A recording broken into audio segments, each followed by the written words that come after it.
The Siparia Regional Corporation is a corporation with a huge geographical area that stretches all the way from Pinal almost to Icacos. It encompasses a huge geographical area with a large population, a multi-ethnic, multicultural population. We are traditionally the area in Trinidad and Tobago with a lot of cultural activities and a number of things taking place. Our population has demanded from us a greater degree of services, a greater degree of issues to be addressed. As chairman of the Siparia Regional Corporation for the last couple of years, I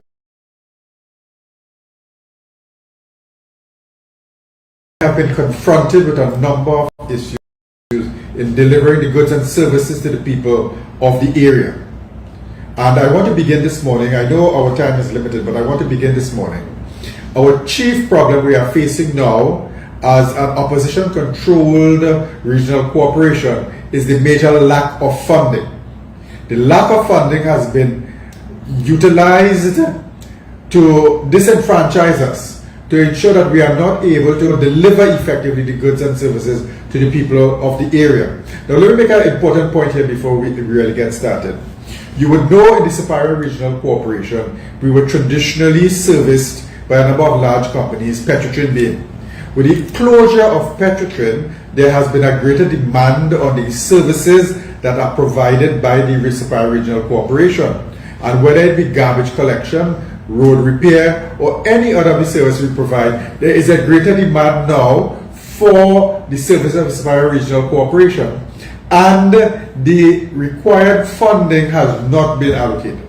So I want to emphasize that our major issue here this morning, it would seem to me as chairman of the corporation, there has been a deliberate lack of funding at the Siparia Regional Corporation, perhaps for political reasons, or we don't know, but the people of the area have been denied effective service because of that lack of funding.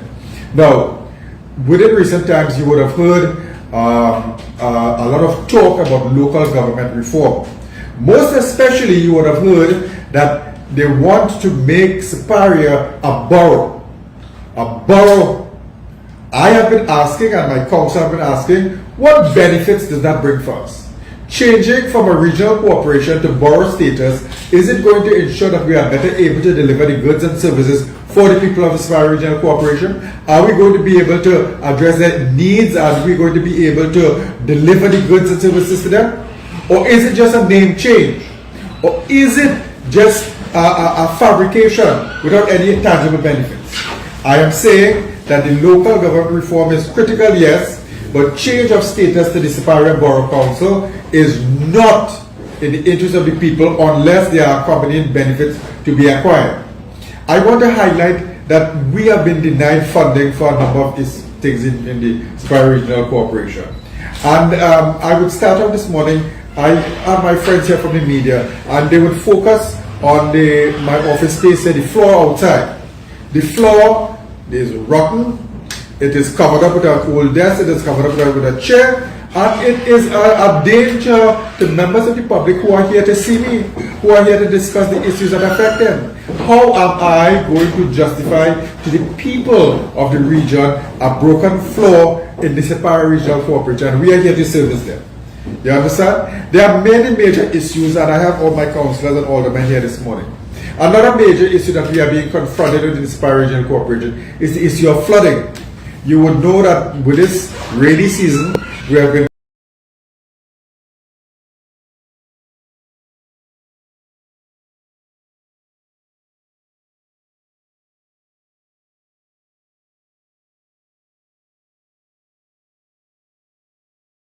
confronted several times with flooding.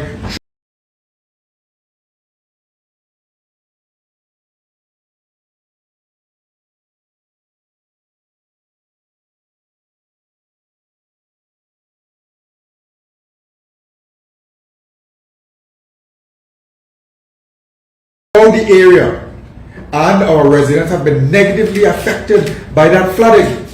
They have been placed in such a situation, and we do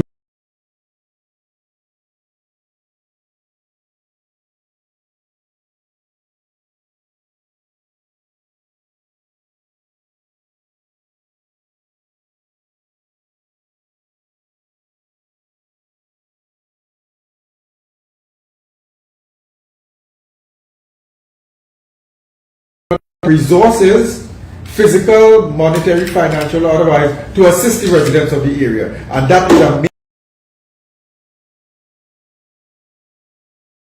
a major travesty in delivering. So there's a greater demand for our services, as I said before, with the closure of Petrotrin and the attendant companies that had to close because of that, and the higher unemployment, vehicles, machinery, lack of funding, lack of vehicles, a lack of to do simple things like road repairs, fix a pothole, lack of funding, lack of vehicles. Again, it is a sad indictment on the government of the day to not be able to provide give us the funding, that we are unable to deliver the goods and services to the people of the area, and they are being denied. And I say that again and again and again. And it is highlighted here in the corporation. We have not been given the monies, like for instance, a basic innovation, computerization, and the proper training of our personnel to deliver the goods and services. Lack of funding, we are unable to do that. We do not have the funding to provide the basic equipment, the machinery, no new vehicles, as I said before. So we are placed at a constant disadvantage. Friends, let me tell you something. In terms of our recurrent expenditure, the original allocation have been over $79,793,000. Thus far, the latest figure, and we are almost at the end of the financial year, we have only received $66,536,029. Is that fair to the burgesses of Siparia? Is that fair to the councillors and aldermen who are serving the area? Now let me tell you, local government is the first contact point for residents and the delivery of goods and services. And if we are unable to deliver because of a lack of funding, central funding that comes from the government, that we are being denied that funding, then we are being placed at a disadvantage, and the people of the area are being placed at a disadvantage. We have so many issues here. I can tell you, like for instance, this building here. We are supposed to get some new buildings. We are supposed to get some to repair the buildings. No funding. When you came in here, you will see there's a huge physical space there that we are supposed to have a new building. No funding. Absolutely not 1 cent, not 1 black cent has been allocated to us to start or to repair the buildings to make it more habitable. We have all our services spread throughout several different locations. So there's no one area of command or one area of control. We have some people up the road in Grand Street, we have some people upstairs the market, we have some people here spread out. So we cannot effectively deliver. We have tried our best to ensure that we deliver the goods and services for the people of the area. But again, the lack of funding is a major problem for us and our ability to deliver to the people of the area. Now, I will tell you again, if we are to do what is required of us, we need funding for our police service unit. Effective utilization of police service unit means that we are better able to deliver the goods and services, whether it be in the market or whether it be in any of the areas or any of the service that we provide. And if that we are being denied funding, we are again at a greater disadvantage. Now, I could talk here this morning for the whole morning and cite all the problems and issues that affect us. But I have my councillors here this morning. And I want to highlight that the fact that we are talking local government reform is critical.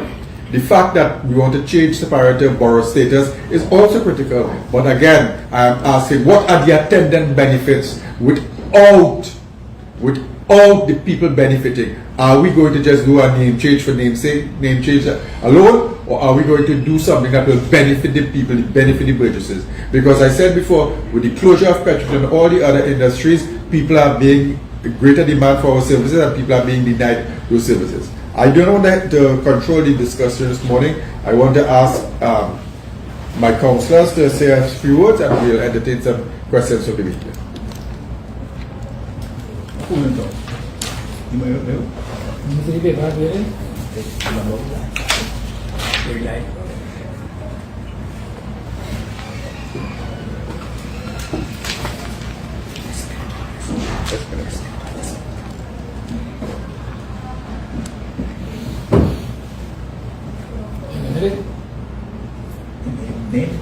Donald Miro, Councillor Advocate, San Francisco North.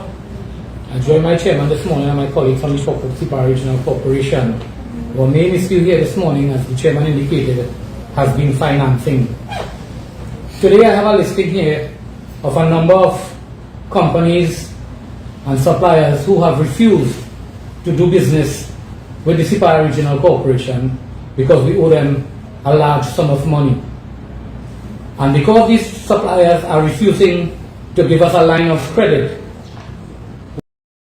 I'll come to the figure that we are owing. We are not in a position to service our vehicles and our equipment and so on to have them fully functional to serve the people of the region. There are 27 such contractors that have blacklisted the corporation. We are owing at this point in time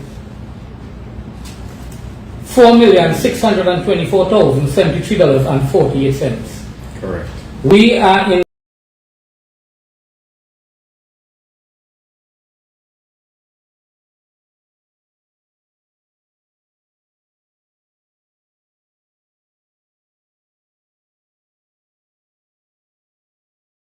the last month in the financial year. If monies are not released to pay off this debt, this rolls over into a new financial year, which means our allocation for $26 million. I also have with me here what was allocated to the Siparia Regional Corporation under the different heads and have not been released to date. Under the development of recreational facility, $800,000 was allocated, not 1 cent was. Computerization program, which is essential to the functioning of the corporation, $300,000, not 1 cent. Municipal police equipment, $800,000, not 1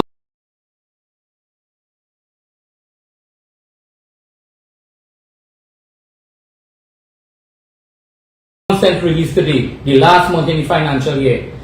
Local government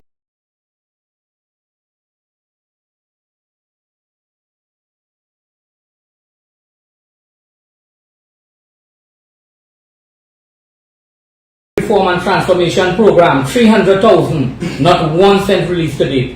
Municipal police vehicle,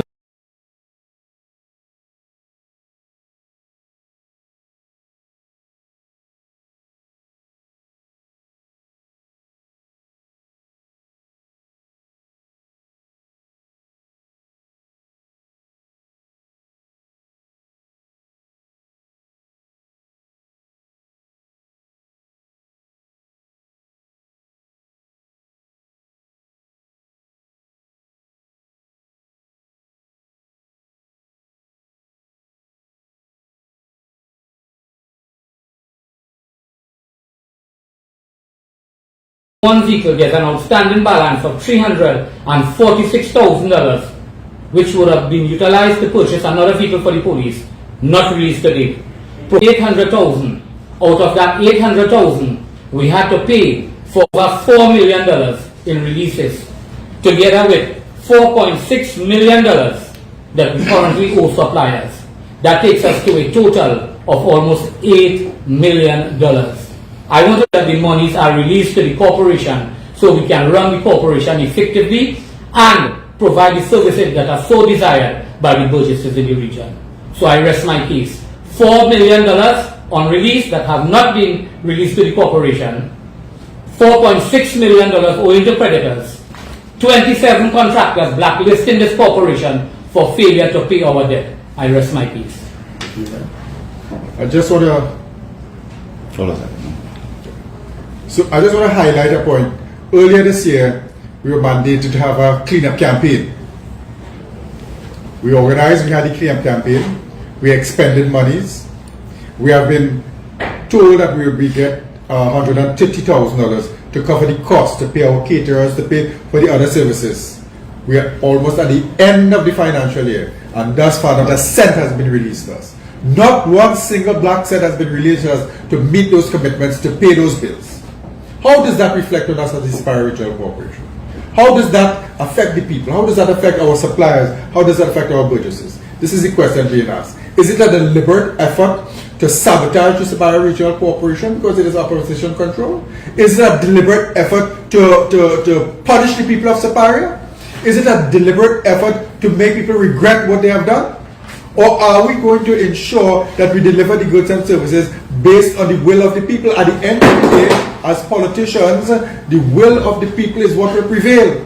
And I want to highlight that. We have been denied the funding again and again and again to ensure that we deliver the goods and services to people. A simple point like that. And as my councillor friend said here, we are being denied the monies to effectively deliver. We are not a revenue generating facility. We are a facility that's dependent on the government. Whatever little revenues we make, whether it be from our cremation side or any of these services we provide, we utilize same, but our major funding comes from the government, and we are being denied that funding. The government is making a deliberate effort to deny us the funding to effectively deliver. And as I said, the greater demand for our services and less money mean that people will be in problems. I rest my case. Chairman, okay, based on all what you said there, what are you all going to be doing about this? What is the corporation going to do about this? Well, this is where we are starting today. We are sensitizing the public, one, as to the shortfall, as to our inability. Now the public must be made aware that we are dependent on the government for funding. As I said, we are not a revenue generating facility. And if we are being denied that funding, it must be brought to the attention of the people. So at the end of the day, they will know that our inability to provide for them is as a direct result of the government's failure, the government's inability, the government's unwillingness to provide that basic funding. Remember, local government is the first step in government, in the delivery of the goods and services. Are we going to tell the people basic services like garbage collection, street cleaning, we cannot do that? Then why are they paying taxes? Why are they paying taxes? You understand? And this is what people must understand. So if we are to bring about this local government reform that we are talking about, change the borough status, what are the benefits? How am I going to account to the people and improve the quality of their lives if I am unable to do so because of the lack of funding from the central government, which is where our major funding comes from?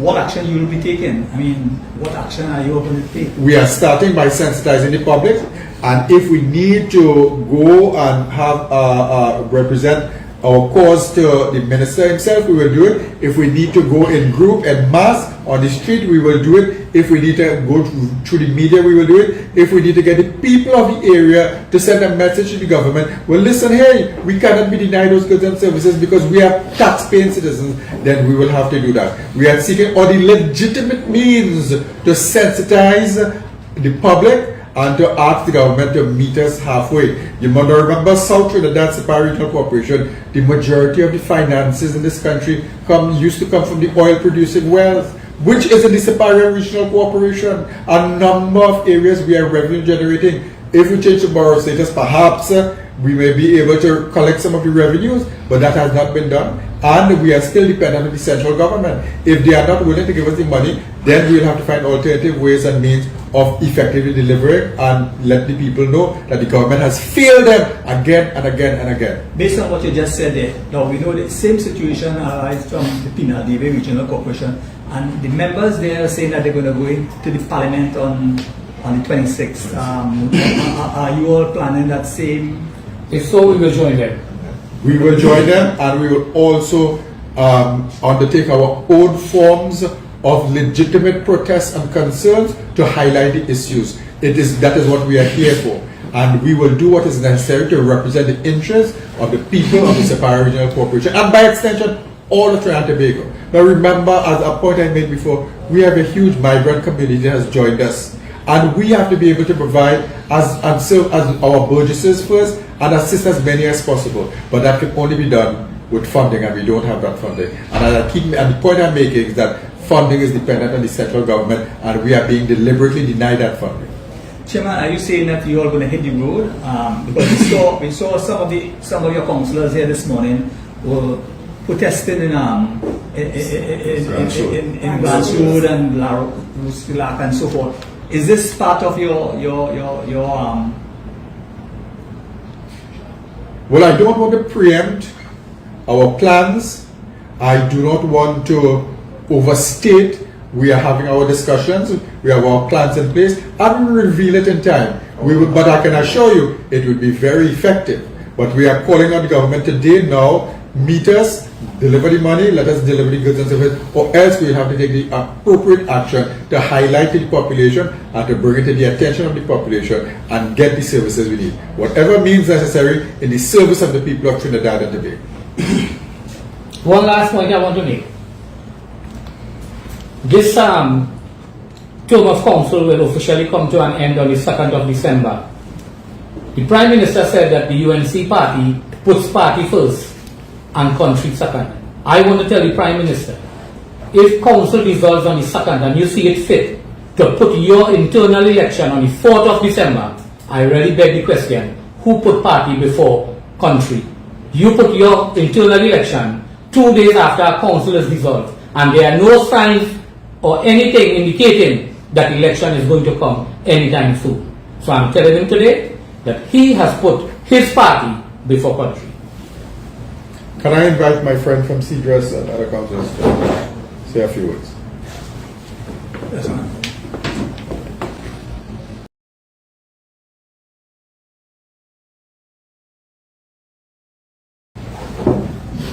Saying it. Just, yeah.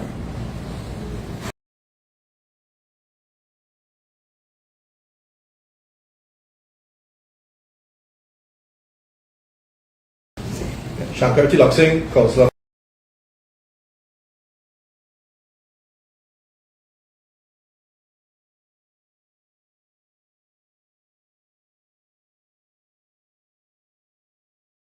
The electoral CDRS in the Siparia Regional Corporation, and also chairman of the Personnel Committee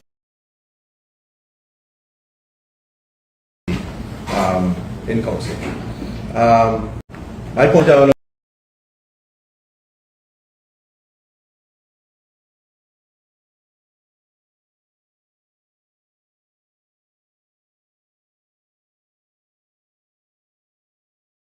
had made earlier, and my colleagues in Penal did it. The shortfall for funding for employment has gone zero within the Siparia Regional Corporation. For this term, this fiscal year, we only had 2 consecutive 10 days program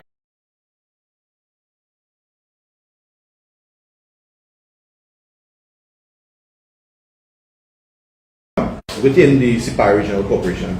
So again, I'm reiterating the need for releases under our PE votes and under short-term employment, so that we can at least continue the manpower, effective manpower, to have these recurrent work executed in the shortest possible time. Thank you.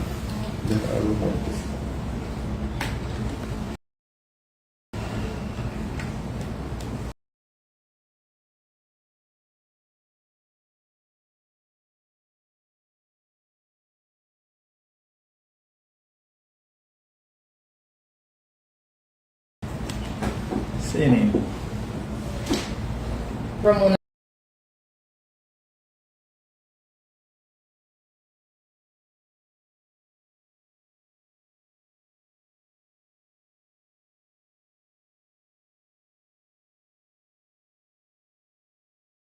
Victor, Councillor for Siparia East, San Francisco South.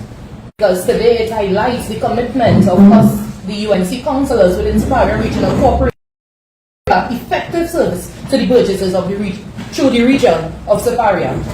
It is our responsibility to speak and to inform Trinidad and Tobago and the Burgesses of the crisis for fundings that we are going through within the Siparia Regional Corporation, the geographic location.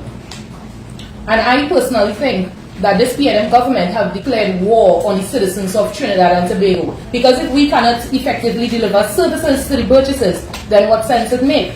And having this government spending a lot of money on so much unnecessary things, what are they saying to the citizens? They don't care.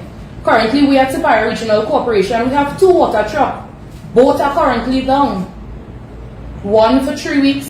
And this water truck will service like say 30 to 50 families daily. So we are looking at this government is oppressing the people, the residents, the Burgesses of the Siparia Regional Corporation. And we are asking this government to please release the fundings to the Siparia Regional Corporation so that we can deliver the services that is necessary to give the Burgesses a better quality of life. That's what we are asking for, to make the citizens have a better quality of life. Businesses no longer want to even, our creditors, they don't want to give us no parts. Why? Because it's months, it's years they are waiting for money. And this is unfair because the business, we cannot expect the businesses to keep giving off their assets with getting nothing in return. It means that their business might run and fall just like Trinidad and Tobago. So we are not here to get vexed with the businesses, but we are here to plead with the government to please release the fundings to Siparia Regional Corporation so the businesses can grow and they can develop more, and that the citizens, the burgesses within the region of Siparia can have a better quality of life. I thank you.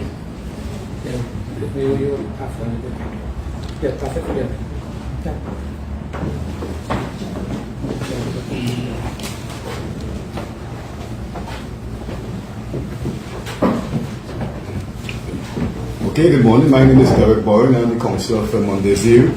I'm also the Chairman of the Finance Committee and Disaster Management Committee. So you will have heard my colleagues this morning talk about our issues here at Siparia. Now it's important that the public understand a part of our financial process here. When we talk about the current finances, that is what we use to maintain the facilities, the area, the region. And if we're not getting that, then we cannot maintain them. We cannot maintain our trucks. We cannot maintain the grounds. We can't maintain the cemeteries. We can't maintain our cesspool trucks. So that is what that money touches you, the public, you. That's what that money do. Now, our creditors, as our Councillor Mary mentioned, it's important to note that in the media review, we requested approximately $7 million, which would have covered that cost. We got $2.3 million, of which 1.2 is for an NIS payment that is overdue. So in a technical sense, all we got in our media review is $1 million. Councillor went through our votes. We have been totally, nearly all the votes anyway, because we have not gotten released. And this is not happening this year, you know. This is the last 7 years. Whatever our allocation, we never get the allocation. We will get 30%, 20%. So this keep piling year after year after year. So at the end of the day, you're going to find yourself in a deficit all the time. And that is where we are at Siparia. And from what I'm hearing, all our UNC corporations are in that position. So what is the purpose of having a budget, allocating money to corporations, having the public call us all kind of names, tell us we're keeping government money, but we're not actually getting the money. What is the purpose of that? We had to go and block a road to get the government to hear us. Why should we reach to that? 60th anniversary celebrated recently, and that is what we still have to do. Council talk about the water trucks. I have businesses that haven't gotten water in their lines in months, and that truck helping them. Now the truck can't help them. Why are they bringing water for them? What are they supposed to do? Is it that the only time you get access in this country is by some kind of protests and light fire? Why should we have to go to that?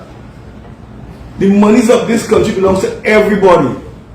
Not to the PNM, not to a certain part, but every single person in this country is entitled to some sort of a decent living. You already be going all over this country. Are you seeing that equity? That's not happening in this country. South of the colony, nothing happens. They are paving roads that are good and leaving roads that are bad. Unless you're in Sandler. You know, I have information that a contractor has been awarded a contract to fix Grand Road. I know why you can't do the work. Because you have no bitumen. And there's no bitumen in the country. A country which has oil and pitch. One of the largest places in the world we have. And we don't have any bitumen in this country. Why did they have this? Why is that it? So, our position here today is to tell you, the citizens, the trials and tribulations we're going through to try to give you a proper service because you elected us. But we can't, our hands are tied unless we are given what is due to us. So again, I join the appeal of my colleagues to appeal to the ministers, relevant ministers, finance, local government, and the Prime Minister. Do your job. Stop the political victimization. Thank you.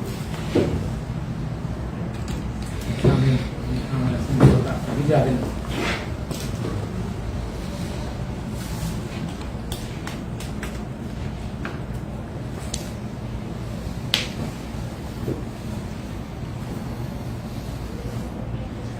Good day all, Javed Mohammed, Councillor of the Electoral District of OTT Rusilak, and I'm also the Chairman of the Public Health Department in the corporation. As my colleagues echo the same sentiments I intend to echo, we are directly affected in the Public Health Department of this corporation negatively by the lack of funding. We are unable to properly deliver the goods and services that the corporation offers to the burgesses out in our region, which is the Siparia region. We have lack of material, chemicals to deal with mosquito infestation, as we are aware that our colleague in Cedros had a malaria case some time ago. We didn't have the chemicals to deal with such cases. Our rodent control is being affected. Our cesspool cleaning services at times is affected because our trucks keep on breaking down, and we have a backlog of requests to get cesspool clean. So it is affected each department in the corporation in a negative way. Public health is a major part of the corporation, and is to ensure that the residents' standard of living, as my colleague just said, is kept to a high standard within the region. Unfortunately, we cannot do that with the government and how they spoon feeding us actually how much funding we get. They literally close us in, box us in, and as councillors and representatives for the area, it is difficult when you cannot deliver what is due to the people. And it is all because of the government and their releases. It is untimely and at times is non-existent in certain votes, as you will have heard. All right, even our own workers don't have proper PPE at times to go out there and work, but they put their life at risk to ensure that the region is kept safe and secure. Our waterways are lacking daily cleaning because we don't have enough staff. As one of the councillors, my colleague said, there are many people who retired and is not being replaced. That's one issue. The other issue is that our machinery is always down because we can't get parts to keep it up and running. So we are in the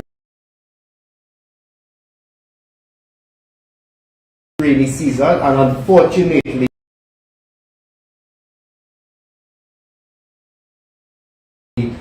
we were not able to clear all our water courses. So yes, when it is flooded, some of the responsibility is on the corporation because we were not able to carry out our duties to the best of our ability because of the lack of funding. All right, but bear in mind, as councillors and responsible representative at the Siparia region, we intend to do what it. Say name. Say. Jaja. Yeah. Say name. Good day, I am Chandra Ramadar Singh, Alderman, Vice Chairman of Siparia Regional Corporation, and I'm also the Chairman of the RCC meeting. That is the Regional Coordinating meeting.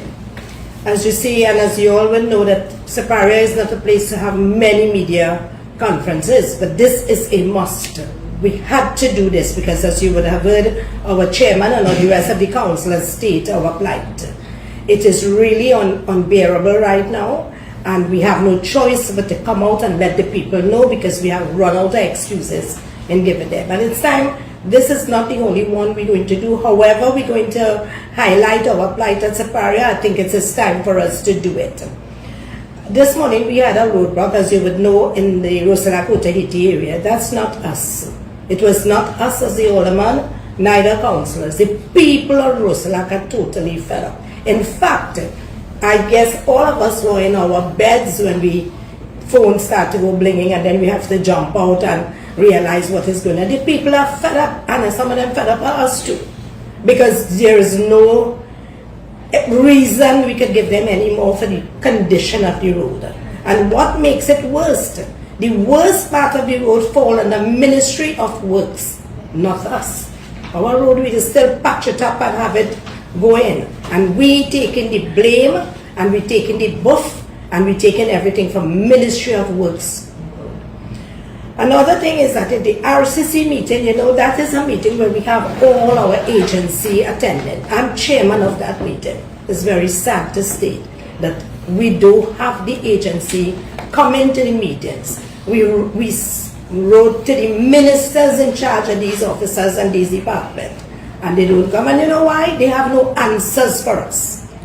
WASA, for the longest while, WASA has not attended our meetings. TN Tech, these are the basic amenities that the people want. No representation. You know, so when we go out there and we tell the people, we will get all the street light fixed, or we will get the road fixed, or we will get water lanes, we just actually, people feel we are fooling them. You understand? Because this week, months, and everything else. Today I stand firm behind our chairman, Mr. Dinesh Sankar Singh, all of the other councillors, in saying that enough is enough. The government has to man up and do what they have to do. Thank you. So let me just say my heartfelt thanks to the members of the media, but again, let me emphasize that we at the Siparia Regional Corporation continue to work in the interest of the Burgesses and by extension all of Trinidad and Tobago. However, we are dependent on the government that has made a deliberate effort to deny us the funding to effectively deliver the very basic goods and services that is required. We want to ensure that we can deliver that goods and services, and we will try our utmost best and do whatever is necessary, legitimately so, to represent the interests of the people. We stand ready to serve, but again, the government is being called to account to provide the financing that is necessary, that by law they are mandated to do before any change to in the local government reform takes place. Any questions, gentlemen?